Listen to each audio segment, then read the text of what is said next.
les Égyptiens s'installaient à Venise. Ils venaient par Venise et s'installaient à Saint-Marc. Parce qu'en réalité, Saint-Marc, c'est le saint Cato qui a évangélisé l'Égypte. Mais c'est ça ce que ça veut dire. Ça ne veut pas dire qu'il y a eu quelqu'un en vrai.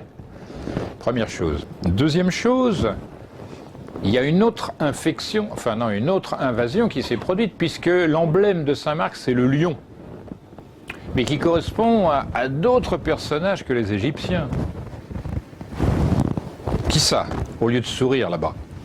T'as aucune idée? Le lion de David? Non, c'est pas pour toi, d'accord. Oui, je sais, pas de quenelle ici, nous sommes d'accord. Tout ça, c'est des grosses plaisanteries. Bon, simplement, ces deux origines sont venues se mélanger, une correcte, l'autre incorrecte.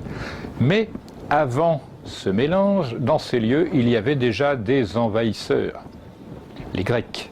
Parce que tout le sud de l'Italie, en fait, du Pô jusqu'à la semelle de la botte, c'était des Grecs, ce qu'on appelait la Grande Grèce. Et bien, c'est eux qui ont dit, tiens, nous on connaît bien le grec. C'est pourquoi, en réalité, lorsque les écrits hermétiques ont été repiqués aux Turcs lors de la prise de Constantinople, c'est une équipe anciennement italo-gréco-machin, qui a aidé Marsile Ficin, le traducteur, à comprendre la pensée hermétique. Ça marche.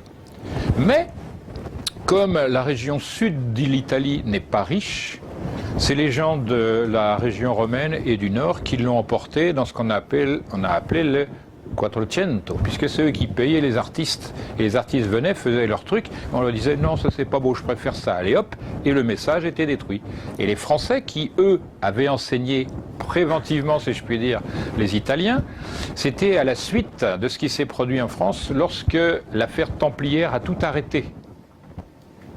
Les Templiers ont été détruits, mais par représailles, parce qu'on les privait de leur trésorier, de leur protecteur, etc. Tous les ouvriers qui avaient participé à l'édification des cathédrales sont partis de France en Italie. Et hop, tout s'est arrêté en France. Mais vraiment tout. C'est-à-dire la fleur des métiers, comme on dit, ça s'est arrêté. Ça a repris du côté de la Bretagne, en revanche. Ce qui veut dire que la braise fonctionne, oui. Immédiatement avant la Renaissance, c'est la première grève, parce que c'était fait à place de Grève. La Grève, en réalité, c'était une plage qui était sur le bord de la Seine, qui est occupée actuellement par l'Hôtel de Ville. Ça fait du bien, merci. Donc on voit quand même que ça remonte loin. C'est le XVe siècle. En fait, on pourrait dire vers, je ne sais plus exactement, parce que j'ai pas ça en tête, il faudrait que je relise mon tesque. Je crois que c'est 1417, la grève, cette grève. Et évidemment, c'est passé à la trappe chez les historiens, c'est pour ça que, bon, ça gêne.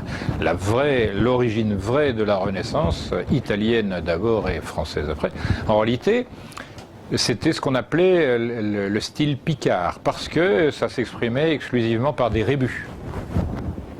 Voilà, les gens s'exprimaient comme dévoile le recteur de Tréorantec.